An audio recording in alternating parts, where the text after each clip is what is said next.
10 विषय हिंदी व्याकरण में वाच्य पढ़ा रहे थे। वाच्य किसे कहते हैं? तो क्रिया के जिस रूप से यह ज्ञात हो कि उसके लिंग तथा वचन का प्रयोग कर्ता, कर्म या भाव में से किसके अनुसार किया गया है उसे हम वाच्य कहते हैं। वाच्य 3 प्रकार के होते हैं: कर्तृवाच्य, कर्मवाच्य और भाववाच्य। कर्तृवाच्य में क्रिया का प्रयोग कर्ता के हिसाब से होता है। कर्मवाच्य में क्रिया का प्रयोग कर्म के आधार पर होता है। और भाववाच्य में क्रिया का प्रयोग न तो कर्ता के आधार पर होता है न कर्म के आधार पर होता है, बल्कि भाव के हिसाब से होता है। तो वाच्य परीक्षा में वाच्य से संबंधित प्रश्न जो पूछा जाता है, कुछ उदाहरण दे दिए जाते हैं कि यह किस वाच्य का उदाहरण है। और दूसरा प्रश्न प्रकार पूछने का तरीका है जो वाच्य परिवर्तन के लिए दिया जाता है, जैसे कर्तृवाच्य से कर्मवाच्य, कर्मवाच्य से कर्तृवाच्य, कर्तृवाच्य से भाववाच्य आदि में परिवर्तन करना। तो इससे संबंधित नियम समझा चुके हैं, फिर भी हल्का वाच्य के संबंध में ध्यान देने योग्य बातें हैं। तो कर्तृवाच्य में सकर्मक और अकर्मक दोनों क्रियाओं का प्रयोग होता है, जैसे राम फल खा रहा है, राम सो रहा है। क्योंकि यहाँ पर फल कर्म है तो सकर्मक हो गया, और इस राम सो रहा है में कर्म नहीं है तो अकर्मक हो गया। कर्म वाच्य में क्रिया सदा सकर्मक होती है, भाव वाच्य में क्रिया सदा अकर्मक होती है।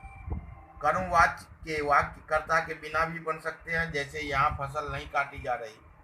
भाववाच्य का प्रयोग भी कर्ता के साथ, कर्ता के बिना दोनों रूप में मिलता है, जैसे कर्ता के साथ मोहन से सोया नहीं जाता, कर्ता के बिना अब सहा नहीं जाता।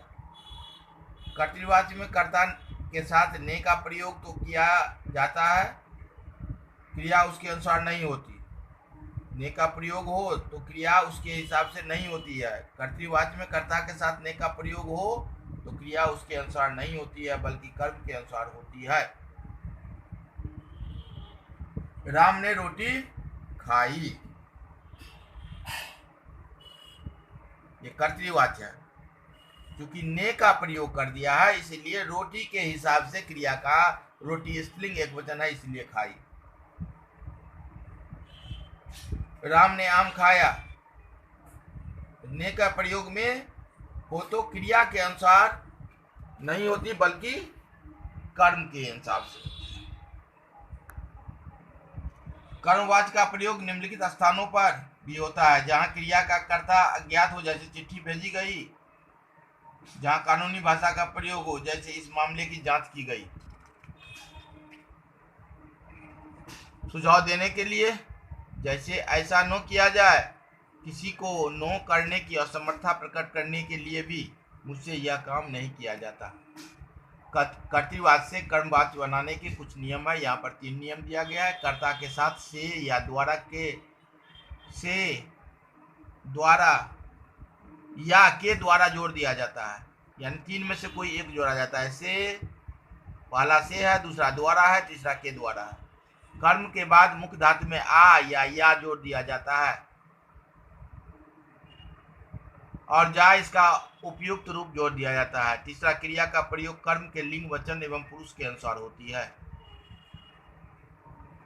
जैसे कर्तृवाच्य से कर्मवाच्य। लोग दफ्तरों में स्टेशनरी बर्बाद करते हैं, लोगों द्वारा दफ्तरों में स्टेशनरी बर्बाद की जाती है।